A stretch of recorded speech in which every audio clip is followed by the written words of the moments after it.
ഒരു പുതിയ വർഷത്തിൽ സംസ്ഥാന സർക്കാരിന്റെ നയം എന്താണ് എന്ന് കൃത്യമായി വ്യക്തമാക്കുന്ന ഒന്നാണ് നയപ്രഖ്യാപനം.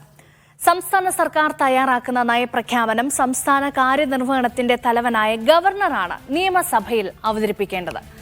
പുതിയ വർഷത്തിലെ ആദ്യ നിയമസഭാ സമ്മേളനത്തിന്റെ ആദ്യ ദിവസമായിരുന്നു ഇന്ന്. പോയ വർഷത്തിലെ സർക്കാരിന്റെ നേട്ടങ്ങളും പദ്ധതികളും നയപ്രഖ്യാപനത്തിൽ ഉണ്ടായിരുന്നു. അതോടൊപ്പം വരും വർഷങ്ങളിലേക്കുള്ള സംസ്ഥാന സർക്കാരിന്റെ പദ്ധതികളും സംസ്ഥാന ബജറ്റിനെ കുറിച്ചുള്ള സൂചനകളുമാണ് നയപ്രഖ്യാപനത്തിൽ ഉണ്ടാകുന്നത്. പോയ വർഷം കേന്ദ്ര സർക്കാരിന്റെ ഭാഗത്തു നിന്നുണ്ടായ ജനദ്രോഹ നടപടികളും കേന്ദ്രത്തിന്റെ ഭാഗത്തു നിന്നും കേരളത്തിനുണ്ടായ സാമ്പത്തിക ബുദ്ധിമുട്ടുകളും നയപ്രഖ്യാപനത്തിൽ സംസ്ഥാന സർക്കാർ വ്യക്തമാക്കി.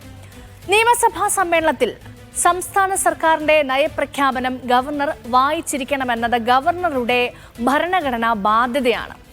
ഗവർണർ നിയമസഭയിൽ നയപ്രഖ്യാപനത്തിന്റെ ഒരു വരി വായിച്ചിരുന്നാലും നിയമപരമായി നയപ്രഖ്യാപനം പൂർത്തിയാകും. പക്ഷേ സർക്കാരിന്റെ നയം നിയമസഭയ്ക്കുള്ളിൽ അല്ലെങ്കിൽ ജനപ്രതിനിധികളുള്ള സഭയ്ക്കുള്ളിൽ പൂർണ്ണമായി വായിക്കുക എന്നത് ഗവർണറുടെ ഭരണഘടനാപരമായ ബാധ്യതയാണ്. സംസ്ഥാന സർക്കാരുമായുള്ള അഭിപ്രായ വ്യത്യാസം നിയമസഭയിലും തുറന്ന് പ്രകടിപ്പിക്കുന്ന ഗവർണർ ആരിഫ് മുഹമ്മദ് ഖാനെയാണ് ഇന്ന് കേരള നിയമസഭ കണ്ടത്. 15ാം നിയമസഭയുടെ 10ാം സമ്മേളനത്തിന് തുടക്കം കുറിച്ച് നടത്തിയ നയപ്രഖ്യാപന പ്രസംഗം ഒറ്റ മിനിറ്റിൽ അവസാനിപ്പിച്ച് ഗവർണർ നിലപാട് വ്യക്തമാക്കി. നയപ്രഖ്യാപന പ്രസംഗം മുഴുവൻ വായിക്കാതെ 1 മിനിറ്റ് 17 സെക്കൻഡിൽ അവസാന പാരഗ്രാഫ് മാത്രം വായിച്ച് അവസാനിപ്പിക്കുകയായിരുന്നു ഇന്ന് ഗവർണർ ചെയ്തത്. നയപ്രഖ്യാപന പ്രസംഗത്തിനായി രാജ്ഭവനിൽ നിന്ന് നിയമസഭയിലെത്തിയ ഗവർണറെ മുഖ്യമന്ത്രി പിണറായി വിജയനും സ്പീക്കർ എൻ ശംസീറും ചേർന്നാണ് സ്വീകരിച്ചത്. തുടർന്ന് സഭയിലേക്ക് പ്രവേശിച്ച ഗവർണർ അവസാന പാരഗ്രാഫ് മാത്രം വായിക്കുന്നുവെന്ന് അറിയിച്ച നയപ്രഖ്യാപന പ്രസംഗം 1 മിനിറ്റ് കൊണ്ട് അവസാനിപ്പിച്ച് മടങ്ങി. 60 പേജോളമുള്ള നയപ്രഖ്യാപന പ്രസംഗത്തിന്റെ അവസാന ഖണ്ഡികയിൽ നമ്മുടെ മഹത്തായ പൈതൃകം കെട്ടിടങ്ങളിലോ സ്മാരകങ്ങളിലോ അല്ലെന്നും ഇന്ത്യൻ ഭരണഘടനയുടെ വിലമതിക്കാനാകാത്ത പൈതൃകത്തോട് നാം കാണിക്കുന്ന ബഹുമാനത്തിലും പരിഗണനയിലുമാണ് നിലനിൽക്കുന്നത് എന്നും പറയുന്ന ഭാഗമാണ് ഗവർണർ ഇന്ന് വായിച്ചത്.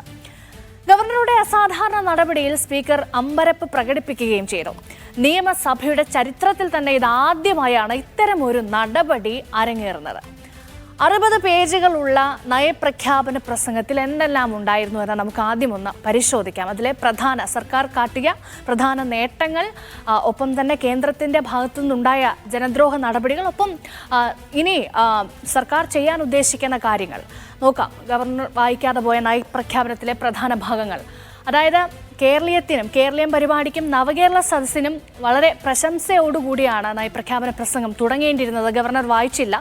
അപ്പോൾ കേരളത്തിൻ്റെ സംസ്ഥാന സർക്കാരിൻ്റെ അഭിമാന പദ്ധതിയായി കേരളീയം പരിപാടി നടത്തിയെന്നുള്ള കാര്യമൊക്കെ ഈ നയപ്രഖ്യാപനത്തിൽ സർക്കാർ വ്യക്തമാക്കുന്നുണ്ട്. ഒപ്പം നവകേരള സദസ്സിനെ കുറിച്ചും വലിയ പരാമർശങ്ങളുണ്ടായിരുന്നു. ഒപ്പം ആരോഗ്യ വിദ്യാഭ്യാസ മേഖലകൾക്ക് പ്രത്യേക പരിഗണന സർക്കാർ നൽകി. ആ മേഖലയിൽ സർക്കാർ കൊണ്ടുവന്ന വികസന പദ്ധതികൾ അടക്കം പറഞ്ഞുകൊണ്ടാണ്, ആ മേഖലയെ കൂടുതൽ ഊന്നൽ നൽകിക്കൊണ്ടാണ് സർക്കാർ നയപ്രഖ്യാപന പ്രസംഗം ഉൾക്കൊള്ളിച്ചിരുന്നത്.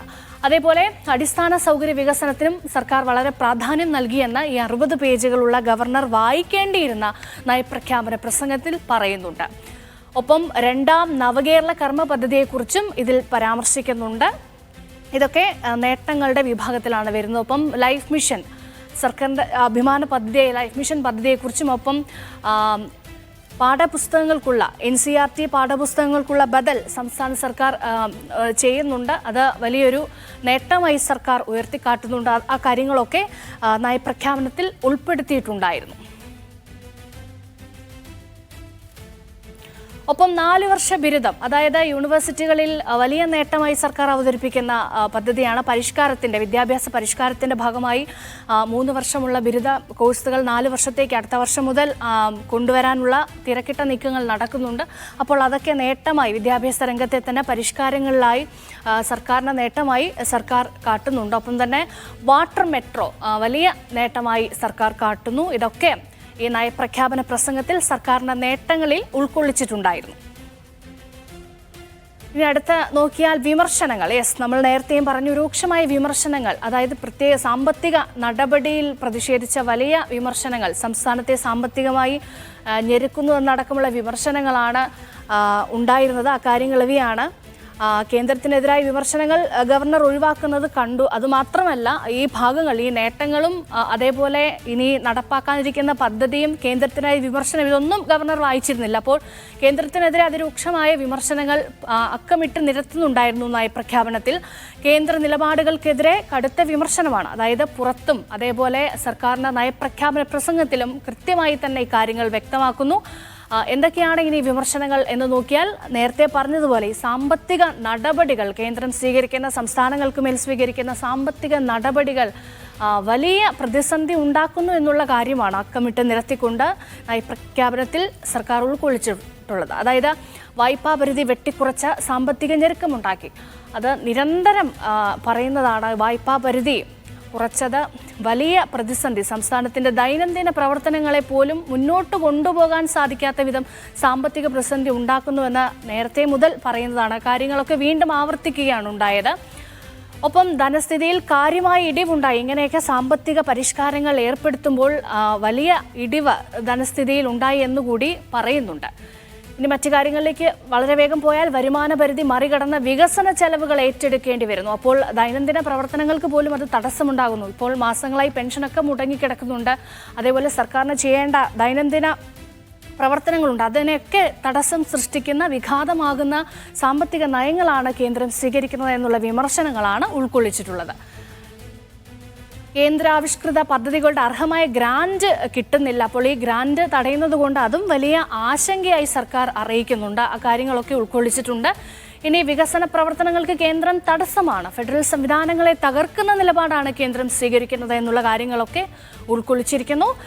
ഒപ്പം വലിയ ഫെഡറൽ സംവിധാനത്തിലെ വലിയ അസമത്വം അത് ചൂണ്ടിക്കാട്ടുന്നുണ്ട്. അപ്പം മറ്റ് വിമർശനങ്ങൾ, അതായത് മണിപ്പൂർ കലാപത്തിൽ, മണിപ്പൂർ വംശഹത്യക്കെതിരെ പരോക്ഷ വിമർശനം ഉയർത്തിയിരിക്കുന്നു. അത് സർക്കാർ നിലപാട് കൂടിയാണ്. അപ്പോൾ അക്കാര്യങ്ങൾ കൂടി നയപ്രഖ്യാപന പ്രസംഗത്തിൽ ഉൾക്കൊള്ളിച്ചിട്ടുണ്ട്. ഒപ്പം തന്നെ അയോധ്യ രാമക്ഷേത്രത്തെക്കുറിച്ചും പരാമർശമുണ്ട്. അപ്പോൾ ഇതൊക്കെ ഈ വിമർശനങ്ങളുടെ കൂട്ടത്തിൽ ഉൾക്കൊള്ളിക്കാവുന്നതാണ്. ഒപ്പം പാഠഭാഗങ്ങളിൽ നിന്ന് മുഗൾ ചരിത്രമടക്കം നീക്കം ചെയ്തതിൽ വിമർശനം. വലിയ പരിഷ്കാരങ്ങൾ കേന്ദ്രം പാഠപുസ്തകങ്ങളിൽ കൊണ്ടുവന്നു. ചരിത്രത്തെ ഇല്ലാതാക്കുന്നു, ചരിത്രത്തെ തുടച്ചു നീക്കുന്നു, തെറ്റായ ചരിത്രം സൃഷ്ടിക്കുന്നു എന്നുള്ള വിമർശനങ്ങളൊക്കെ നേരത്തെ തന്നെ ഉയർന്നതാണ്. അപ്പോൾ ആ കാര്യങ്ങൾ നയപ്രഖ്യാപന പ്രസംഗത്തിൽ കൂടി സർക്കാർ ഉൾക്കൊള്ളിച്ചിട്ടുണ്ടായിരുന്നു. ആ കാര്യങ്ങളൊക്കെ ഈ മുഗൾ ചക്രവർത്തിമാരുടെ ചരിത്രമൊക്കെ പാഠപുസ്തകങ്ങളിൽ നിന്ന് മാറ്റുന്ന, നെഹ്റുവിനെ വെട്ടുന്ന അത്തരം പല തരത്തിലുള്ള വിമർശനങ്ങൾ ഉണ്ടായിരുന്നു. അപ്പോൾ ആ കാര്യങ്ങളൊക്കെ അക്കമിട്ട് തന്നെ പറയുന്നുണ്ട്.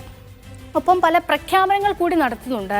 അതായത് ഈ മാർച്ചോടെ സംസ്ഥാനത്തെ മാലിന്യമുക്തമാക്കുമെന്നുള്ളൊരു പ്രഖ്യാപനം നടത്തുന്നുണ്ട്. ഈ മാസം മാർച്ചോടെ സംസ്ഥാനത്തെ മാലിന്യമുക്തമാക്കിക്കൊണ്ടുള്ള പ്രഖ്യാപനം നടത്തുന്നു. ഒപ്പം മുല്ലപ്പെരിയാറിൽ പുതിയ അണക്കെട്ട് വേണം, അത് ശാശ്വത പരിഹാരം, പുതിയ അണക്കെട്ട് എന്നുള്ളതാണ്. അപ്പോൾ അതിനായുള്ള പരിശ്രമങ്ങൾ സർക്കാരിൻ്റെ ഭാഗത്തു നിന്നുണ്ടാകുമെന്നുള്ള ഉറപ്പുകൂടി നൽകുന്നുണ്ട്. തമിഴ്നാടുമായി പ്രശ്നങ്ങളില്ലാതെ, നയപരമായ അല്ലെങ്കിൽ ഒരു പ്രശ്നങ്ങളില്ലാതെ വളരെ നയപരമായ ചർച്ചകൾക്ക് തുടക്കം കുറിക്കും എന്നുള്ള കാര്യം കൂടി നയപ്രഖ്യാപന പ്രസംഗത്തിൽ ഉൾപ്പെടുത്തിയിട്ടുണ്ട്. ഒപ്പം വിഴിഞ്ഞം തുറമുഖം സർക്കാരിൻ്റെ അഭിമാന പദ്ധതിയായി അവതരിപ്പിക്കുന്ന പദ്ധതിയാണ്. അപ്പോൾ ഈ വർഷം അവസാനം കമ്മീഷൻ ചെയ്യുമെന്നുള്ള പ്രഖ്യാപനവും നടത്തിയിട്ടുണ്ട്. ഇതാണ് പ്രധാനപ്പെട്ട പ്രഖ്യാപനങ്ങൾ.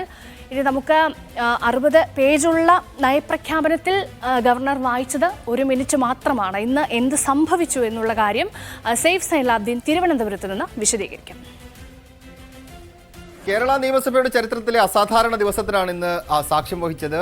ഇന്ന് നയപ്രഖ്യാപന പ്രസംഗമായിരുന്നു. രാവിലെ തന്നെ എന്തെങ്കിലുമൊക്കെ കാര്യങ്ങൾ സംഭവിക്കും എന്നുള്ള ധാരണ പൊതുവെ എല്ലാവർക്കും ഉണ്ടായിരുന്നു, സംസ്ഥാന സർക്കാരിനും അത് ഉണ്ടായിരുന്നു. പക്ഷേ നയപ്രഖ്യാപന പ്രസംഗം വായിക്കാൻ വേണ്ടി ഗവർണർ വരും എന്ന് പറഞ്ഞപ്പോൾ സംസ്ഥാന സർക്കാരിന് ഒരു ആശ്വാസമായിരുന്നു. അദ്ദേഹം ഇനി ഇഷ്ടപ്പെടാത്ത ഭാഗങ്ങൾ വായിക്കുമോ, അത് വിട്ടുകളഞ്ഞിട്ട് ബാക്കിയുള്ളതൊക്കെ വായിക്കുമെന്നുള്ള പ്രതീക്ഷയൊക്കെയാണ് ഉണ്ടായിരുന്നത്. എന്തായാലും എന്തെങ്കിലുമൊക്കെ സാധാരണഗതിയിൽ ഉണ്ടാകാത്ത എന്തെങ്കിലുമൊക്കെ ഉണ്ടാകുമെന്നൊരു ധാരണ സംസ്ഥാന സർക്കാരിന് ഉണ്ടായിരുന്നു.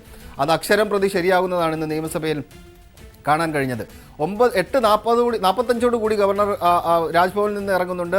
8:55 കൂടി അദ്ദേഹം നിയമസഭയ്ക്ക് മുന്നിൽ എത്തുന്നുണ്ട്. മുഖ്യമന്ത്രി പിണറായി വിജയനും സ്പീക്കർ എൻ ഷംസീറും പാർലമെന്ററി കാര്യമന്ത്രി കെ രാധാകൃഷ്ണനും ചേർന്നാണ് അദ്ദേഹത്തെ സ്വീകരിക്കാൻ വേണ്ടി എത്തിയിരുന്നത്. ആദ്യം പോലീസിന്റെ സല്യൂട്ട് അദ്ദേഹം സ്വീകരിച്ചു. പിന്നീട് മുഖ്യമന്ത്രിക്ക് മുന്നിലേക്ക് വന്നു. മുഖ്യമന്ത്രിക്ക് മുഖം കൊടുക്കാതെ മുഖ്യമന്ത്രി നീട്ടിയ ബൊക്കെ വാങ്ങിക്കുന്ന ഗവർണറെയാണ് കണ്ടത്. പിന്നീട് ഷംസീറും അതുപോലെ തന്നെ കെ രാധാകൃഷ്ണനും അദ്ദേഹത്തിന് ബൊക്കെ നൽകി. ഈ 2 ബൊക്കെയും മേടിച്ച് അദ്ദേഹത്തിൻ്റെ സുരക്ഷാ ഉദ്യോഗസ്ഥർക്ക് കൈമാറി.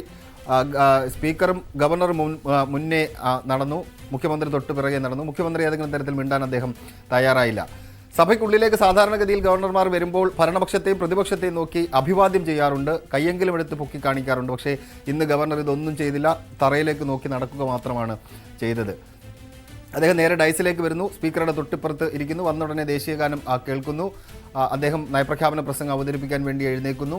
ആദ്യം മുഖ്യമന്ത്രി മന്ത്രിമാരെ അഭിസംബോധന ചെയ്തിട്ട് താൻ അവസാനത്തെ പാരഗ്രാഫ് വായിക്കുകയാണ് എന്ന് പറഞ്ഞുകൊണ്ട് അതിൻ്റെ അവസാനത്തെ പാരഗ്രാഫ് അദ്ദേഹം വായിച്ച് അവസാനിപ്പിച്ച് വന്ദേ മാതരം ചൊല്ലിക്കൊണ്ട് അദ്ദേഹം അത് അവസാനിപ്പിക്കുന്നതാണ്. നമുക്ക് ജയ് ഹിന്ദ് ചൊല്ലിക്കൊണ്ട് അത് അവസാനിപ്പിക്കുന്നതാണ് നമുക്കത് ഇന്ന് കാണാൻ കഴിഞ്ഞത്. ഏതാണ്ട് 1 മിനിറ്റും 17 സെക്കൻഡും മാത്രം നീണ്ടുനിന്ന നയപ്രഖ്യാപന പ്രസംഗം, നിയമസഭയുടെ ചരിത്രത്തിലെ അസാധാരണമായ ദിവസം.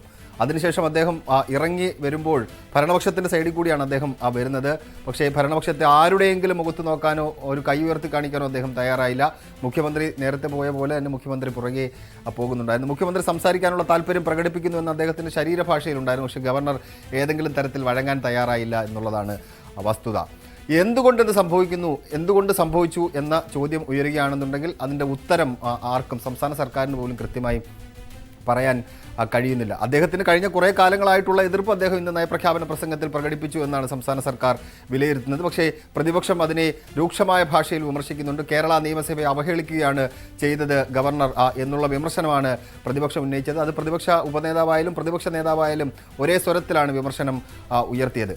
പക്ഷേ പാർലമെന്ററി പാർട്ടി യോഗം കഴിഞ്ഞ് LDFിൻ്റെ നേതാക്കന്മാർ പുറത്തേക്ക് വരുമ്പോൾ അതിനകത്തൊരു മിതത്വത്തിൻ്റെ സ്വരമുണ്ടായിരുന്നു. ആദ്യം സജി ചെറിയാൻ്റെ പ്രതികരണം വരുമ്പോൾ അദ്ദേഹം പറയുന്നത് ഗവർണർക്ക് ചിലപ്പോൾ ആരോഗ്യ പ്രശ്നങ്ങൾ ഉണ്ടായിരുന്നിരിക്കാം എന്ന് പറഞ്ഞ് മയപ്പെടുത്തുകയാണ് ചെയ്തത്. മന്ത്രി P രാജീവ് വരുമ്പോൾ അദ്ദേഹം പറയുന്നത് ഗവർണർ ആദ്യവും അവസാനവും വായിച്ചപ്പോൾ നയപ്രഖ്യാപന പ്രസംഗം വായിച്ചു എന്ന് നിയമസഭാ രേഖകളിൽ അതെല്ലാം ആയി. സാങ്കേതികമായി സംസ്ഥാന സർക്കാരിന് അത് ആശ്വാസം നൽകുന്ന കാര്യമാണ്. കാരണം ഇദ്ദേഹം വന്നില്ലായിരുന്നുണ്ടെങ്കിൽ നിയമസഭാ സമ്മേളനം തന്നെ ആകെ പ്രതിസന്ധിയിലായി പോയേനെ. ഒരു വർഷത്തെ ആദ്യത്തെ നിയമസഭാ സമ്മേളനം ഗവർണർമാരുടെ നയപ്രഖ്യാപന പ്രസംഗത്തോടു കൂടിയാണ് തുടങ്ങേണ്ടത്. ഗവർണർ വന്നില്ലായിരുന്നെങ്കിൽ സംസ്ഥാന സർക്കാരിന് ഒന്നും ചെയ്യാനില്ല. അത് LDFിൻ്റെ പാർലമെന്ററി പാർട്ടി യോഗത്തിൽ അതിനെ വിലയിരുത്തിയത് ഇപ്രകാരമാണ്: ഗവർണറുമായി ബന്ധപ്പെട്ട വിഷയത്തിൽ അദ്ദേഹത്തെ കടന്നാക്രമിക്കേണ്ട കാര്യമില്ല. കാരണം സംസ്ഥാന സർക്കാർ നയപ്രഖ്യാപന പ്രസംഗം അയച്ചു കൊടുത്തപ്പോൾ അതിനകത്ത് ഏതെങ്കിലും തരത്തിൽ മാറ്റം വേണമെന്ന് ആവശ്യപ്പെടാതെയോ വിശദീകരണം ചോദിക്കാതെ അദ്ദേഹം തിരിച്ചത് ഒപ്പിട്ട് അയച്ചു. അതിനുശേഷം പ്രസംഗിക്കാൻ വേണ്ടി ഭരണഘടനാ ബാധ്യത നിറവേറ്റാൻ വേണ്ടി അദ്ദേഹം വന്നു. സംസ്ഥാന സർക്കാരിനെതിരെ അദ്ദേഹം ഒന്നും പറഞ്ഞില്ല. അങ്ങനെ ഒരു പ്രതിസന്ധി ഒഴിവായി കിട്ടി. അതുകൊണ്ട് വിവാദത്തിലേക്ക് ഇപ്പോൾ പോകേണ്ടതില്ല, വിവാദത്തെ ആളിക്കത്തിക്കാൻ ഭരണപക്ഷത്തെ നേതാക്കന്മാർ നിന്നു കൊടുക്കേണ്ടതില്ല എന്നാണ് LDF തീരുമാനിച്ചിരിക്കുന്നത്. ഒരു തരത്തിൽ അവർക്കത് ആശ്വാസമാണ്. പക്ഷേ രാഷ്ട്രീയമായത് ശരിയാണോ എന്ന് ചോദിച്ചാൽ പ്രതിപക്ഷം അതിന് രാഷ്ട്രീയമായിട്ട് ഉപയോഗിക്കും. കാരണം കേരളത്തിൻ്റെ നിയമസഭയിൽ ഉള്ളത് 140 നിയമസഭാ നിയോജകമണ്ഡലത്തിൽ നിന്നായി 140 MLAമാരാണ്. കേരളത്തിൻ്റെ പരിച്ഛേദമാണ് അത്. 3.5 കോടി ജനങ്ങളെ പ്രതിദാനം ചെയ്യുന്ന ആൾക്കാരാണ് ഇവർ ഇത്രയും പേരും. ആ നിയമസഭയ്ക്ക് മുന്നിൽ വന്ന് ജനപ്രതിനിധികൾക്ക് മുന്നിലേക്ക് വന്നിട്ട് 1 മിനിറ്റ് 17 സെക്കൻഡ് കൊണ്ട് നയപ്രഖ്യാപനം, തൻ്റെ സർക്കാരിൻ്റെ നയം ഇതാണ് എന്ന് ഗവർണർ പറഞ്ഞിട്ട് പോവുക വഴി അതൊരു അവഹേളനമായിട്ട് പ്രതിപക്ഷത്തിന് തോന്നിയതിനകത്ത് ഏതെങ്കിലും തരത്തിൽ അതിനെ രാഷ്ട്രീയമായി അവർ ഉപയോഗപ്പെടുത്തുമെന്ന കാര്യത്തിലും സംശയമില്ല. ഇനി വരും ദിവസങ്ങളിൽ ഇതിൻ്റെ ചർച്ചകൾ കൊടുമ്പിരി കൊള്ളും എന്ന കാര്യത്തിലും സംശയം വേണ്ട. കാരണം 3 ദിവസം നയപ്രഖ്യാപനത്തിന്മേലുള്ള നന്ദിപ്രമേയ ചർച്ചയാണ് നടക്കുന്നത്. സ്വാഭാവികമായിട്ടും പ്രതിപക്ഷം ഉയർത്താൻ പോകുന്നത് ഗവർണറുടെ നീക്കമായിരിക്കും.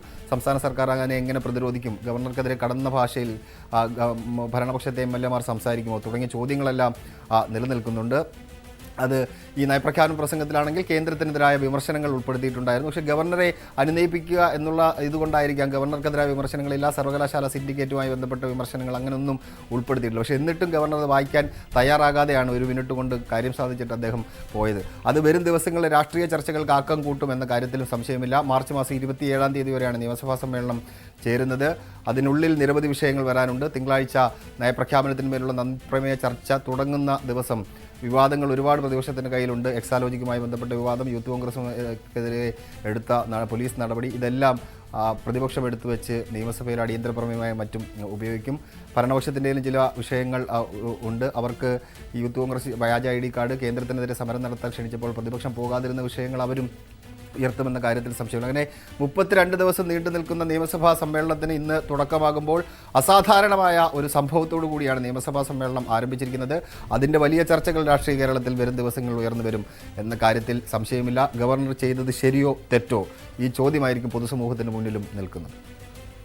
തീർച്ചയായും കേരള നിയമസഭയുടെ ചരിത്രത്തിൽ തന്നെ അസാധാരണമായ നടപടിയാണ് ഗവർണറുടെ ഭാഗത്ത് നിന്ന് ഉണ്ടായത്.